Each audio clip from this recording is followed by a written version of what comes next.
The text opens with a story of leadership issues faced by an Uruguayan rugby team that was involved in a plane crash in the Andes Mountains in Chile. It is a tale of survival and heroics, to be sure, but it is also a story about leadership in a dynamic and critical situation. Although this may seem like such an extreme and remote example that is not useful for everyday leadership, it is clear that the issues of dealing with people, all of whom have different personalities, values, and motives, in an effort to accomplish a goal in the face of adversity, is not that uncommon. Skills exhibited in this environment are important across situations. Leadership is a complex phenomenon involving interactions between the leader, the followers, and the situation. While some leadership researchers have focused on physical attributes of leaders, others have focused on relationships between leaders and followers, and still others have looked at the situational determinants of leadership, and some have gone as far as suggesting that there is no such thing as leadership at all. This vast range in research focus has created a distinctly differentiated range of definitions. Although most definitions have some utility, the text settles on the following: the process of influencing an organized group toward accomplishing its goals. This definition capitalizes on three important aspects of leadership. Leadership is a process. Leadership consists of influence, and this influence is a reciprocal process. And there is a goal or end state that needs to be reached. Furthermore, it is important to note that leadership is both science and art. It is rational and emotional. It occurs on stages large and small, and it is distinct from both management and followership. In general, these myths can be classified into three broad categories of beliefs that hinder the development of leadership. 1. Good leadership is all common sense. 2. Leaders are born, not made. 3. The only school you can learn leadership from is the school of hard knocks. In the first case, the implicit or explicit notion is that there is some body of commonly accepted knowledge that most reasonable people possess. Although many people believe this, knowing when common sense applies, or more specifically in what situation it applies, stories abound of problems in the workplace that make it unlikely leadership is all common sense. Secondly, the born versus made distinction for leadership focuses on the larger question of whether nature, inherited, or nurture, environmental, is most responsible for human development.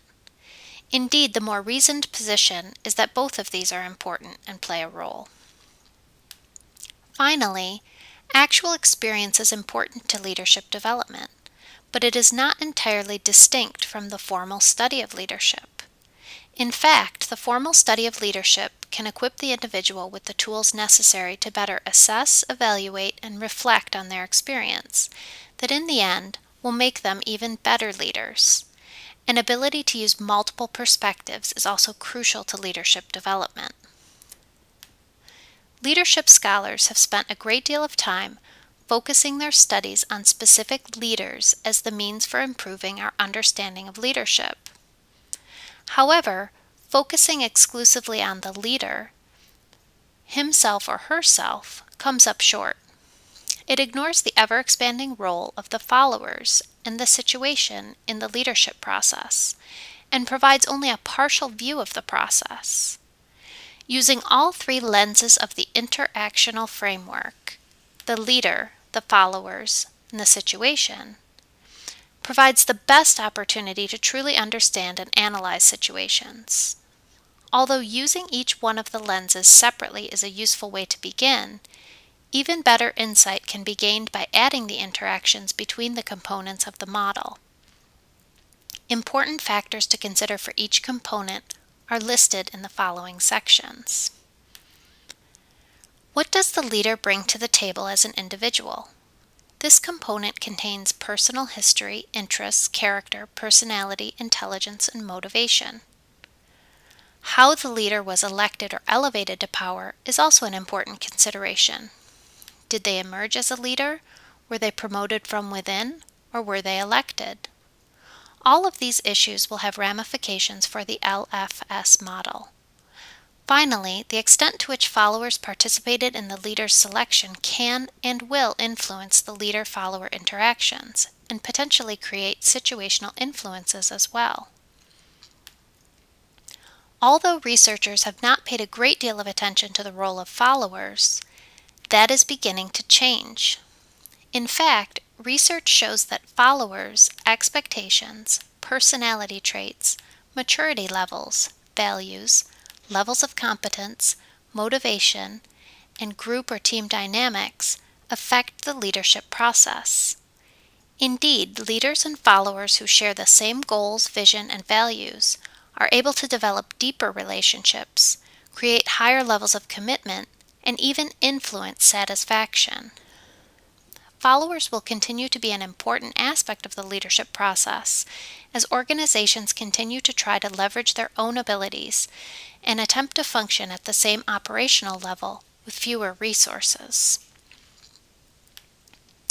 This aspect of the model is possibly the most ambiguous and complex of all.